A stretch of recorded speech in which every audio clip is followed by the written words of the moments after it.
جس طرح ملک کے دیگر علاقوں میں گنا اور گندم کیش فصل تصور کیا جاتا ہے، اسی طرح چیری کو بھی چترال کا کیش فروٹ یعنی نقدی کا پھل کہا جاتا ہے۔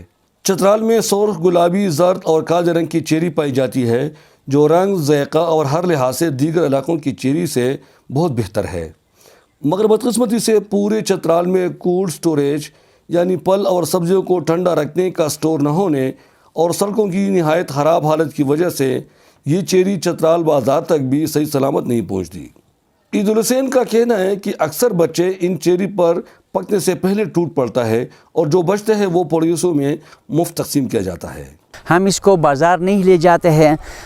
آپ نے دیکھ لیا بچوں کو، یہ بچے ان پہ حملہ کرتے ہیں، ہم ہوتے یا نہیں ہوتے، بچے سارے گاؤں کے یہاں آتے ہیں اور یہ چیری اٹھا کے لے جاتے ہیں، اپنے گھروں کو بھی لے جاتے ہیں، خود بھی کھاتے ہیں، لیکن ہم ان کو منع نہیں کرتے ہیں کیونکہ خدا نے ہمیں دیا ہے یہ، اور یہ بچوں کی رزق میں لکھا ہوتا ہے۔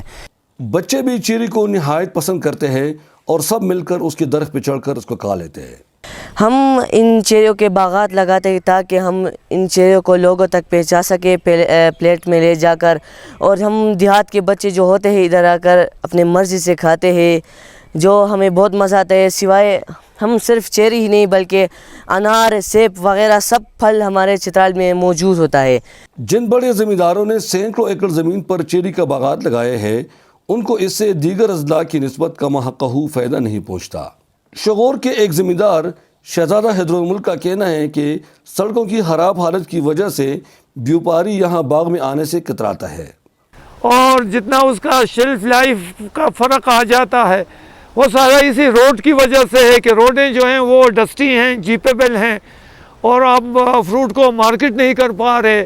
ولی محمد جو پچھلے 30 سالوں سے چیری کا کاروبار کرتا ہے، ان کا کہنا ہے کہ سڑکوں کی خرابی کی وجہ سے اول تو گاڑی والا یہاں آنے سے انکار کرتا ہے، اور اگر وہ راضی بھی ہو جائے تو کرایہ بہت زیادہ مانگتا ہے جو ہمارے بس سے باہر ہوتا ہے۔ چیری اتارنے کی کاریگروں کا کہنا ہے کہ اس چیری کا ذائقہ گلگت اور ہنزے سے بہت اچھا ہے۔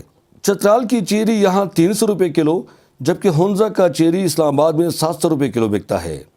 ماہرین کا کہنا ہے کہ اگر یہ چیری صحیح سلامت اسلام آباد تک پہنچ جائے تو یہ 1000 روپے میں بک سکتا ہے۔ چترال کے زمینداروں اور عام لوگوں کا حکومتی اداروں سے چترال میں کولڈ سٹوریج قائم کرنے اور سڑکوں کی حالت بہتر بنانے کا پرزور مطالبہ کرتا ہے تاکہ ان کو بھی فائدہ حاصل ہو سکے۔ گل محمد فاروقی، چترال۔